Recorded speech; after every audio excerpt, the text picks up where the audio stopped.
Hello everyone, welcome to Do or Die English Grammar Lessons. Today we are looking at the present tenses.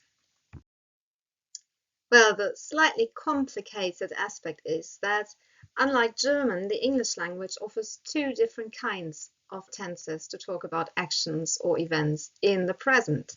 There is the simple present tense and there is the present progressive or continuous tense. Well, when do we have to use the simple present tense? We use it to talk or write about repeated or regular actions or events, or to talk or write about universal truths or general states. We also need it, very important if you have to do schoolwork, to talk or write about texts. And last but not least, we also use it, or we can also even use it to talk about the future if we talk about fixed arrangements. When do we need to use the present progressive?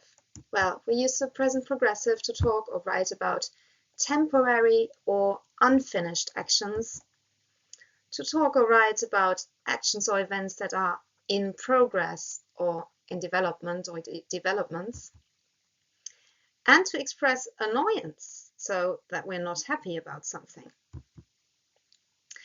And we also, again, this is important for schoolwork, for coursework, we also need this tense to talk or write about actions in pictures or drawings or in cartoons. And we also need this tense to talk about the future if we write or talk about definite future plans, so plans that you have already made arrangements for. Don't worry, we will fill these rules with some examples, but first of all, let's look at how we form each tense. So how do we form the simple present tense? We use the infinitive form of the verb. For example, I teach English. But when we talk about he, she, or it, we need to add an S to the verb, or if the verb ends in O, S, CH, Z, or SS, we add ES. And if the verb ends in Y, we omit the Y and add IES. So, for example, she teaches English. To form a question or negative statement, we use the auxiliary verb do or does when referring to he, she, or it. For example, does she teach English? No, she does not, or no, she doesn't. She teaches Spanish. How do we form the present progressive or continuous tense? Now we need to use the conjugated form of the verb to be. So I am, you are, he, she, it is, we are, you are, they are, before the verb, and add the ending ing to the verb. For example, he is sleeping. And to form a question or negative statement, we also use the form of to be and also add ing to the verb. For example, is she teaching English now? No, she is not, or no, she isn't at the moment. However, please note, there are some verbs called state verbs, which usually describe an emotional state, which are usually not used in the present progressive form, such as love, hate, or like.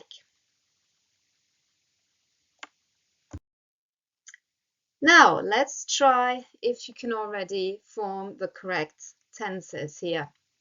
So we're going to make it a bit easier. I'm going to tell you which tense it is, and all you need to do is to try to put the verb into the correct form. So, for example, he, then there's love, his job, and he even, then we need the simple present form of go for he, to work on weekends.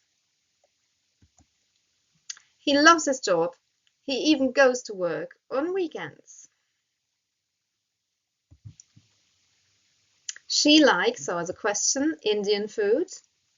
I am not no. Does she like Indian food? I don't know. I really, well then, not understand why he and not like football. I really don't understand why he doesn't like football. Now the present progressive. What, and now you do, at the moment, I, and work. What are you doing at the moment? I am working. Your grammar skills, and now improve constantly. Your grammar skills are improving constantly or are constantly improving. And now I can tell, now not pay and attention, he stare at his phone. I can tell he isn't paying any attention. He is staring at his phone.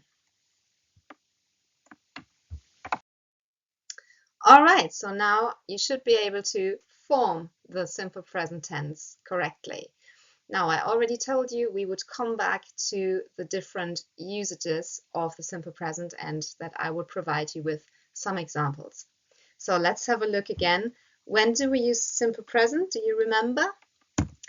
Yes, it was to talk or write about repeated or regular actions or events. To talk or write about universal truths or general states. To talk or write about texts, very important for your coursework. And finally, to talk or write about fixed arrangements in the present or even in the future. So let's find a few examples. First of all, talking about repeated or regular actions or events.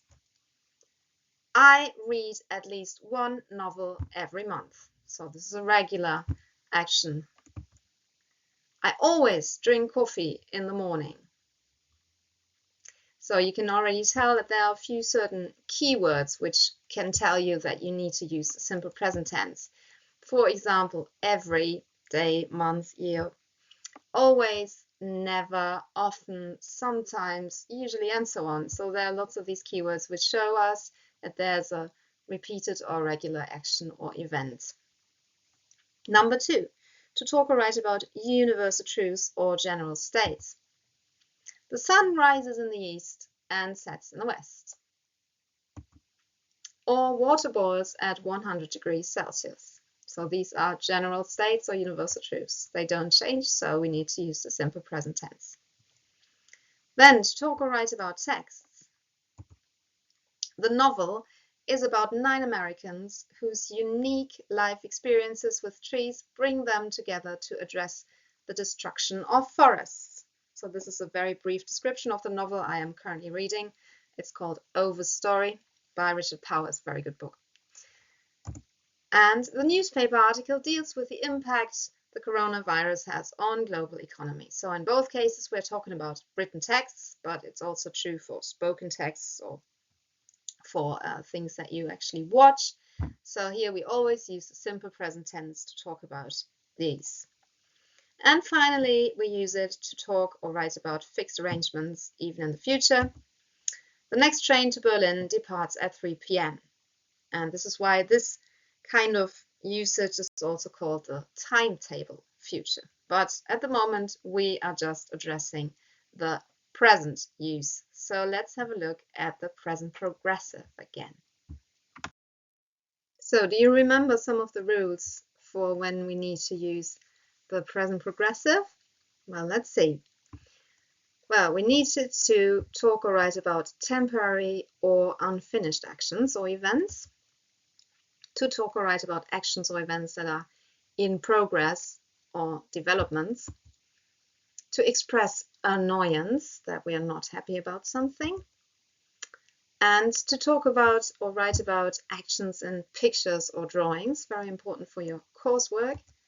And last but not least, to talk or write about definite future plans. So let's fill these rules with some examples as well. So for number 1, to talk or write about temporary or unfinished actions or events. I am reading a great novel at the moment. I've already told you about it, actually. I am currently working on a grammar presentation. And again, there are some keywords which can really tell you that this is a sentence that should be in the present progressive. Examples are at the moment, now, currently, and presently, for example. Now let's look at some examples to talk about actions or events that are in progress or about developments in general. Global warming is changing our climate and affecting all life on Earth. So this is an ongoing process. It has not been completed, and this is why we need to use the present progressive tense. Your English is getting better. So again, this is something that is in progress, that shows a development, so we need to use the present progressive. Number 3, to express annoyance, that you're not happy about something. He is always staring at his phone. So the exclamation mark shows that there's some emotion involved. She is always arriving late to our meetings. Again, I'm annoyed. Then, as I said, we also needed to talk or write about actions in pictures or drawings. If we just talk about a picture that is there, we would use the simple present tense. So like the picture is in black and white. But if something is actually happening in the picture, if there's an action shown, then we need to use the present progressive tense to describe it. For example, the dog in the picture is chasing a rabbit. Or the couple in the picture is holding hands. And last but not least, we also need this tense to talk about definite future plans. For example, I am meeting my mother later, which means we have already arranged this, or they are traveling to Australia next year, which pretty much means they've already bought plane tickets. Okay, then it's your turn. Please try to complete the following sentences by putting the verbs in brackets into their correct form.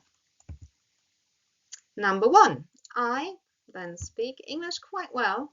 Now I and now learn Spanish as well. Well, there's even a little keyword there which should help you. So, I speak English quite well. This is a general truth. Now I am learning Spanish as well. Now shows you this is a current development or current action. Number 2, the students, now there's never do their homework. And I've actually provided you with 2 different punctuation marks. One is a colon and one is an exclamation mark. So the colon would show this is just a statement, and the exclamation mark shows that I am not too happy about this. So in both cases, we either need the students never do their homework, just an explanation, just a statement, or the students are never doing their homework. I'm annoyed. Number 3, I normally, then as work at a school, but at the moment I work at home. I normally work at a school, but at the moment I am working at home. So the first one is the general state and the other one is the exception, something that is temporary, just at the moment. Now, remember, if we refer to text, which tense do we need there? The author of the article, and there's believe, this is wrong. Yes, the author of the article believes. This is wrong. Do not forget the S when we talk about he, she, or it. And then there was also a rule for describing actions in pictures. What was that again? The people in the picture are laughing. And last but not least, well done! Your grammar skills. And now let's hope that you remember what we need to show developments or improvements. Yes, your grammar skills are improving. Great work, well done, and thanks for watching.